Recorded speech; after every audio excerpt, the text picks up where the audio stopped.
গত ২৭ মে ঈদের আগের দিন আদ্দিন হাসপাতালের একটি ওয়ার্ডে ৬ নবজাতকের মৃত্যু হয়। হাসপাতাল কর্তৃপক্ষের অবহেলায় মৃত্যু হয় বলে অভিযোগ ওঠে।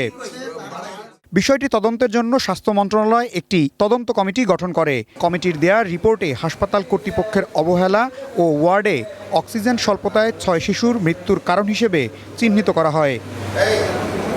এরপর হাসপাতালটির লাইসেন্স কেন বাতিল করা হবে না এ মর্মে শোকজ নোটিশ দেয় স্বাস্থ্য অধিদপ্তর। ৯ জুন শোকজের লিখিত জবাব দেয় হাসপাতাল কর্তৃপক্ষ, কিন্তু জবাব সন্তোষজনক না হওয়ায় বৃহস্পতিবার হাসপাতালটির লাইসেন্স বাতিল করে স্বাস্থ্য অধিদপ্তর। জবাব ও ব্যাখ্যা প্রদান করা হয়, তাহা কর্তৃপক্ষের নিকট সন্তোষজনক না হওয়ায় the medical practice and private clinics and laboratories regulation ordinance 1982 এর 11(2) খ ধারা অনুযায়ী অত্র হাসপাতালের লাইসেন্স বাতিল করা হইল।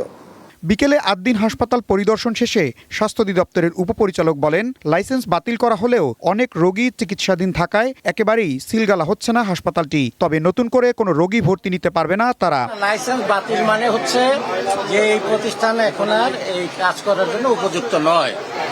রোগী ভর্তি কেমন করে হবে? আমরা বলেছি যত দ্রুত সম্ভব। এখন এটা মানবিক দিক আছে, হয়তো আইসিইউতে রোগী থাকতে পারে, তাকে সরাতে একটু সময় লাগতেই পারে। আমরা বলেছি যত দ্রুত। হাসপাতাল কর্তৃপক্ষ বলছে সরকারি সিদ্ধান্ত মেনে নিয়েছেন তারা, তবে ভর্তি রোগীদের সেবার জন্য সময় দরকার। আমরা গভর্নমেন্টের সিদ্ধান্তকে শ্রদ্ধাশীল।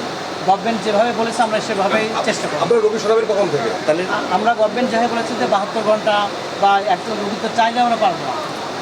আমরা চেষ্টা করবো যত দ্রুত সম্ভব। তবে অধ্যাদেশের 12 ধারা অনুযায়ী লাইসেন্স বাতিলের পরবর্তী 30 দিনের মধ্যে এই সিদ্ধান্ত পুনর্বিবেচনা করার জন্য সরকারের কাছে আবেদন করতে পারবে আদ্দিন হাসপাতাল। ইশতিয়াক ইমন, ওয়ান নিউজ, ঢাকা।